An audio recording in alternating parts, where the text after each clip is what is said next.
Hello, and welcome to Chucked and Blessed, where the weird gets wonderful and the woo-woo gets real.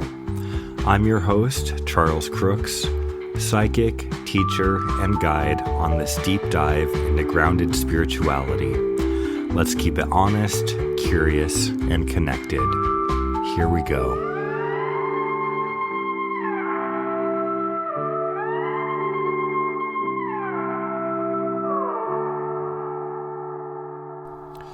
Well, hello, my friends, and welcome to another episode of Chucked and Blessed. I hope you have had a wonderful solstice, no matter which hemisphere you were on, north or south. So maybe it was your longest day, maybe it was your shortest day today, but I hope it was equally as good and your energies are where they need to be. But I thought for this episode that we would talk about manifesting and manifestation and what that process realistically looks like. I know there are so many different ways that exist out there and different methods and different possibilities of approaching this. But I found, at least in my own experience, that what seems like should be a very simple way of going about things and doing things and bringing things into your life actually turned out to not be that simple. And even though it's kind of preached, especially throughout social media and online, how easy this process can be, I think the more that we're told it's easier, the kind of further away it becomes from us. So I thought I would share my experience and just kind of how that is built into what it is today and just kind of go from there. So jumping right in to my past with all of this, I would say I really first encountered the concept of our thoughts even affecting us or kind of becoming things in the documentary, What the Bleep Do We Know? And I think I mentioned that in the first episode of this is kind of like one of my bigger influential movies that's had an impact on who I am today. But like I said, it really kind of introduced, I would say through quantum physics, it really kind of introduced that concept of your reality becoming, or I should say your reality responding to who you are. And so that was kind of the intro, but then The Secret came out, and that absolutely exploded this topic into the mainstream. Oprah even got a hold of it and made that widely popular, and it kind of took off from there.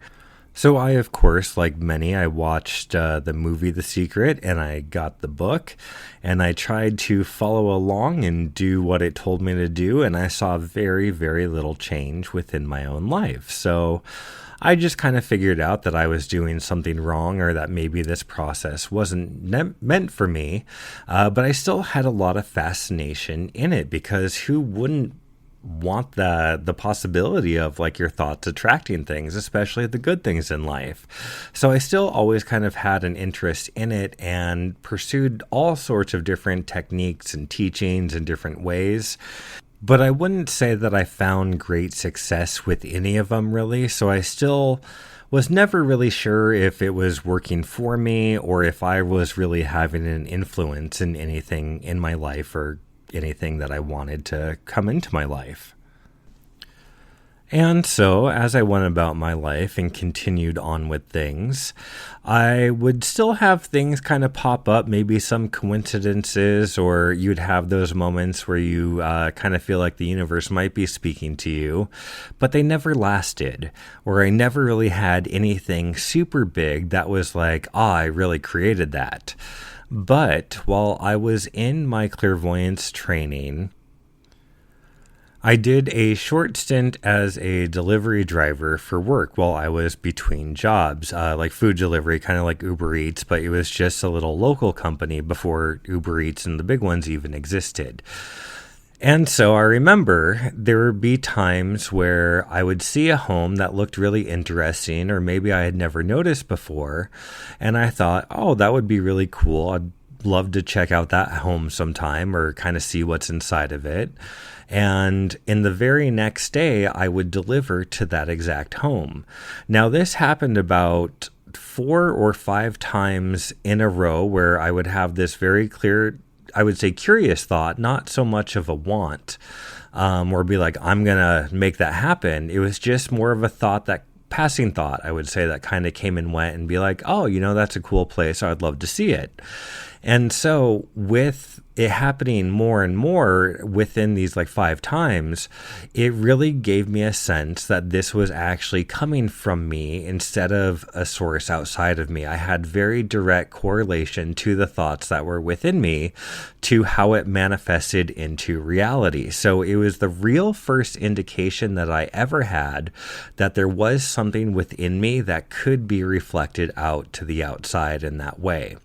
So even though I thought that was pretty cool and exciting because I finally had success, I still had no idea how I did it or how I even kind of created it. And so even though I had that success of I did it, it still wasn't exactly anything I really wanted. So I didn't necessarily consider that to be big success, at least in the way that I wanted it to show up. But in the end, it still told me that I had influence and that maybe I could actually affect my reality. So from there, I would say the next major kind of step or progress in my understanding and kind of belief in it all was when I had the understanding that readings are reflections. I explained it in the last episode that I was just kind of laying in bed one day where that realization hit me. And even though it was something that I had been told many times before, it was really that case of you can hear something a million times, but it doesn't sink in or really have power or weight to you until you actually understand it on a very deep level, I guess. And so within this understanding that readings were reflections, it also came with the understanding that of the spiritual phrase that I've heard many, many times before, that our inside creates our outside. Basically, your inside world is what creates your outside world, and that's kind of what gets reflected back to you. And so both of these statements between the reflection and the inside and outside, they had almost the very kind of similar weight and understanding that really just kind of hit me as one of those aha moments of this really makes sense. And so I understood, or at least helped give me the understanding that I really have of manifesting and how it all works today. And another key component that came to me, or that I kind of realized with these understandings, were that we are actually manifesting all the time as we exist. And it wasn't just this kind of magical process that I dip my toes into whenever I want to do the meditations or I want to do the activities that people were telling me I needed to do in order to create my reality. And so it's really from the understanding that everything is being created every single moment all the time that helped me gain my new kind of understanding and process of how this all comes about. And then the final component that kind of capped all of this off for me was really learning about the science that HeartMath Institute had about our hearts and how we kind of affect the world around us and everything going on within ourselves. And so they basically gave me the understanding that our hearts put out a magnetic field that can be measured beyond the body.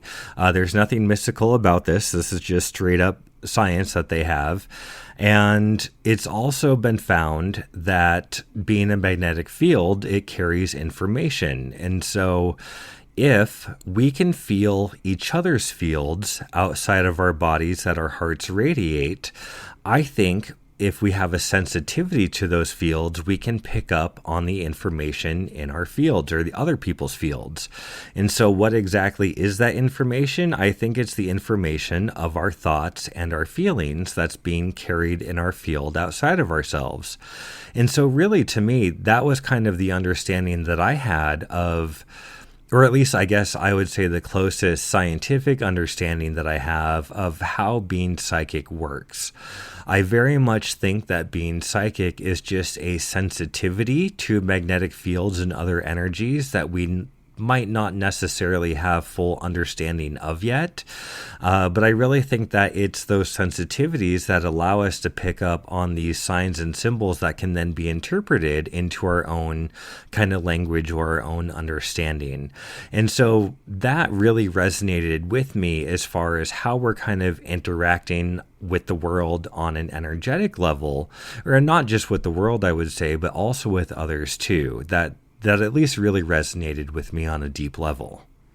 So then if we go back to the concepts of everything being reflective and the inside creating the outside, I think that all of these kind of mesh together very well and nicely with how I kind of see how the universe works. So very much, I think what we are putting out on that regular basis then becomes, I would say, kind of like our baseline of manifesting or baseline of existing, or even baseline of thoughts and emotions, however you want to see it or call it, doesn't matter.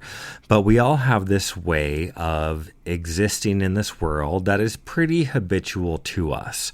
And so I think because of that, whatever we are putting out from our inside out into the outside world, that is then what the universe is going to reflect back to us on a regular basis. And I really don't think that the universe gives any sort of damn about us, that it just responds to us and doesn't necessarily respond with conscious care. So in that way, that's why I believe that the universe, or that readings are even very reflective, because really it's just the universe saying, okay, here's the signal that you put out. Well, that's what I will respond to and give back to you. I don't think it's necessarily picking and choosing where it gives its energy. I think all it really does is respond to what is there and what's being put out into it. So if you want to understand your current manifesting base point, you really have to take a good look at how you are being and what you are doing for the majority of your day. So I know, again, going back to like the meditations and activities that exist out there, those can feel really good when you're in them. But if you look at those compared to the scope of your energy of the whole day, those are such a little blip of change to your main energy that you're barely going to have any sort of lasting effect to it. So it makes sense to me then that if our manifesting is equal to the signal that we are putting out on a regular basis, then that signal is very much equal to who we are being. So what exactly makes up our being? Well, I see that there's 4 main components that really encompasses who we are and what goes into our manifestation process.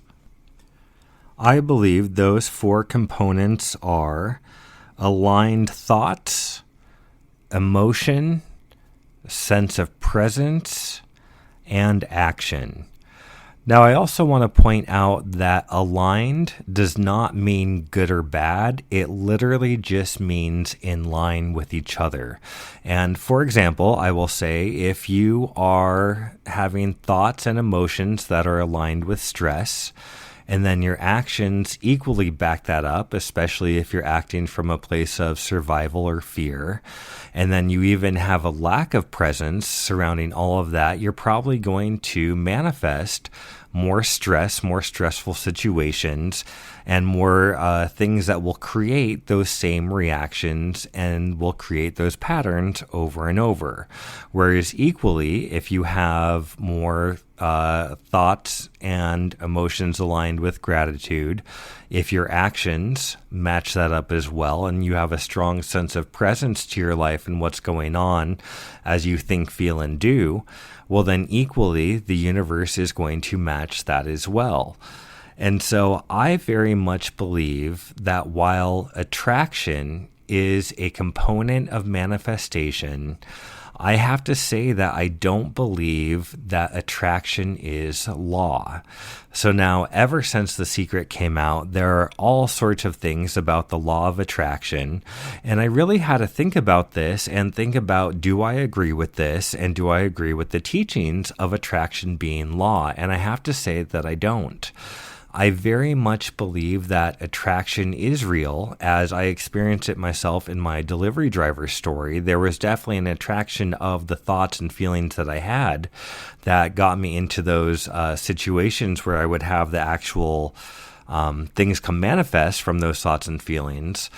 But at the same time, I don't believe that attraction is all there is. I think that when it comes to attraction, we as humans have a very kind of dynamic dance that we do between attraction and free will.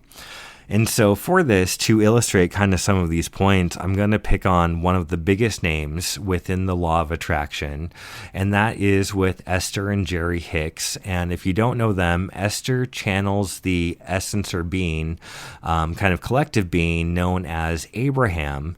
And she has done so for many years. They have many books. You can find all sorts of their talkings and teachings on YouTube. And they have a very, very strong presence within the world of spirituality and within the law of attraction. And first off, as I kind of nitpick them and their teachings, I do want to point out that I think Esther/Abraham has been an immense contribution to the spiritual world and spiritual communities. And I'm not trying to tear her down to kind of be right or to prove a point. I really just want to say that we need to have a bigger spotlight on these things, because I think in the end, even though we have this spiritual being channeled, it's still being channeled through a human, and humans are not perfection. And I even say this, I went to go see Esther last year when she came to Seattle, and I'm still very, very grateful for that experience. But I still think that we should be able to question what is going on and what we're being told on a spiritual level. So basically, I guess my breakdown with the law of attraction really kind of started when I started to think about kind of disease and despair and all the dark and negative things within the human experience. And I started to think, well, okay, if all these things that are being told to me is true about the law of attraction being law, well then, if it is a law, it is going to be repeated in so many different ways. And we're going to see examples of this in all sorts of different ways and times. And so, of course, I went to the major, I would say, negative points within human history, whether that be plague, that absolutely ravaged Europe, especially Black Plague, bubonic plague. And we have events like the Holocaust, and we have the atomic bomb droppings, we have 9/11, and we have the current political climate that's going on. And especially when you look at events like the atomic bomb droppings, you cannot tell me that every single person, child, and baby was in alignment to have that happen to them. It does not compute with me. It does not make sense that all of those people attracted that sort of situation to themselves. And so this is where I really think then that free will and attraction kind of becomes this dance where sometimes attraction might be a little bit stronger, but then I think free will can absolutely override attraction. And so again, it's still hard for me to believe that, and yes, you can argue that there are people that got out of the city at the time that lived there and didn't get to experience the bombing, or same thing with the Holocaust, that you had people that were able to get out and that lived through it. But you cannot tell me that every single person that passed away within that attracted that tragic end for themselves. And so I think on a spiritual level, how do we even start to make sense of those tragedies? How do we start to make sense of happy kids that get cancer and just absolutely terrible things that people do to each other in this world? And so I think with that, we then kind of have to take a step back and almost get a bigger spiritual perspective to start to make sense of these really terrible things that we choose to do in a lot of instances, because a lot of this is through human choice. And so it really just kind of made me stop and think, well, can we really attribute all of this to attraction, what was going on with those people? And I don't think so, and it just doesn't make sense. And again, going back to Esther and her husband Jerry, for many years they inspired and changed so many people's lives through their teachings and through the teachings of Abraham. But then Jerry got cancer and he passed away. And so I was really curious about how they approached this through all of their teachings, because this was a very real human issue that affected them. And if we're going to apply the law of attraction to this, then we have to say that on some level that Jerry actually attracted his cancer, that he was the vibrational match for cancer. But then after he passed away, it wasn't really spun that way, that it kind of came out and said, well, Jerry passed away because it was his time to pass away, and that he didn't necessarily attract that. And for that, I call straight up bullshit, because that is more humans picking and choosing what fits to them and what feels good to kind of fit our own narrative of what makes sense to us, and especially of what we've already kind of put out into the world. So I can very much understand on a personal level that would be a hard thing to swallow, that one of the biggest names in law of attraction ended up attracting his own cancer. And so you would have to kind of have a spin on that to make it seem like that he wasn't responsible for that. But if that's the belief that you're going with, he very much was. And so again, I'm not trying to blame them or kind of get like a gotcha moment with them, because I really do respect a lot of what they put out into the world. But I do think that we have to remember that even though we're supposedly saying that there is this divine wisdom coming through this person as a channel, it's still coming through the human, and we have to remember that. And in no way, shape, or form are humans perfect. And that's just a part of life that we have to accept. But I think that we need to even accept that when it comes to individuals that might come off as highly spiritual. And so I think more than anything, I really just want people to make this a part of the discussion, make it part of the dialogue that we should be having within the spiritual community. And just because these things have been passed down and regurgitated to us from other people, it does not make them law any way, shape, or form. And so I really believe that the idea of the law of attraction is a wonderful thing. And like I said, I very much believe that attraction is a real force, but it is not the end all be all, because again, I feel like that would kind of take away our human autonomy and free will. And I really feel that free will is a portion of this that goes along with attraction. But also, like I said, sometimes those scales are imbalanced, and you're going to have free will override attraction, and that free will might be quiet at times, and you might have that attraction speaking louder. So overall, I think that attraction is a very real thing, but it is not the end-all be-all that it has been made out to be. And so with all of this, you are probably wondering what you can do to start your own new manifesting way of being. I think that a very good first step is first kind of just looking at and reflecting on what is your manifesting base point. So I would say from the moment you wake up, look at how you are thinking or what you are thinking about, how you are feeling when you first wake up. How does that translate into your first few actions of the day? How does that kind of carry you into your work day or into whatever you have to do? Or how does then that translate into your interactions with people? What kind of interactions are you having and driving on a regular basis? So all of those things are really going to be good points to reflect on, so that way you can have an understanding of where you are and what you are manifesting on a regular basis. Now, keep in mind too, some people might have completely different base points for different things. For example, you might have an excellent relationship in your life and feel completely good and solid on the love space, but your finances might not be as healthy as you would like. And so just vice versa, you might have people that are very wealthy, but then feel very lost when it comes to relationships with other people. And so we all have all sorts of different manifesting base points for the things that we want to bring into our lives. But I think it all starts with the awareness of where we are, because if you don't have that awareness, then you're not going to really be able to make any sort of changes. And now I really also want to note that when it comes to making those changes for yourself, as much as you would love a quick change, it does not work that way. You have to put in the time and effort to work on the mindset. You have to work on your emotions.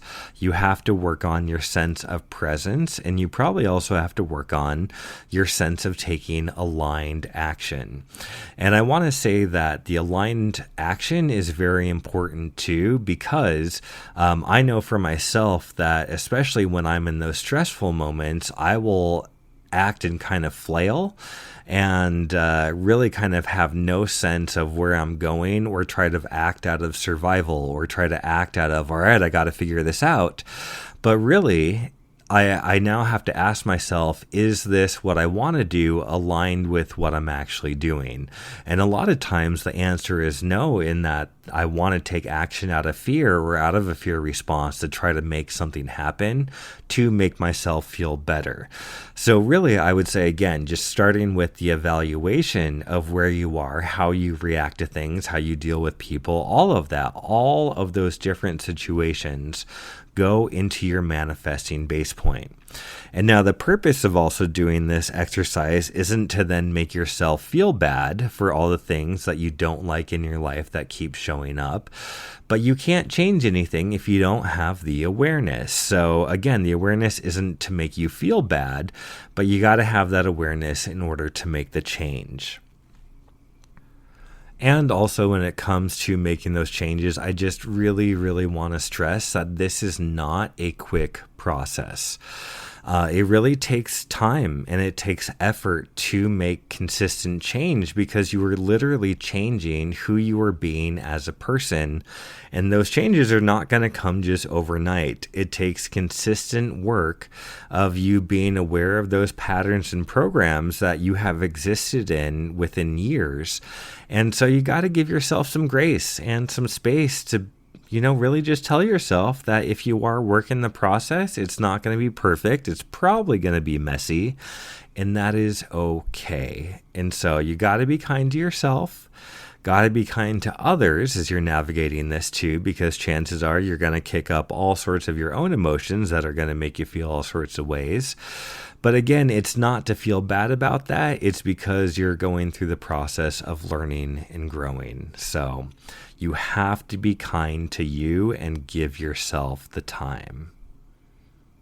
And lastly, once you have identified whatever your manifesting baseline looks like, well, from there, you can really kind of start to pick and choose what changes you want to make. So, for example, I would probably start with one mindset that I have about the change that I want to make, and then also start with one emotion that I feel about it.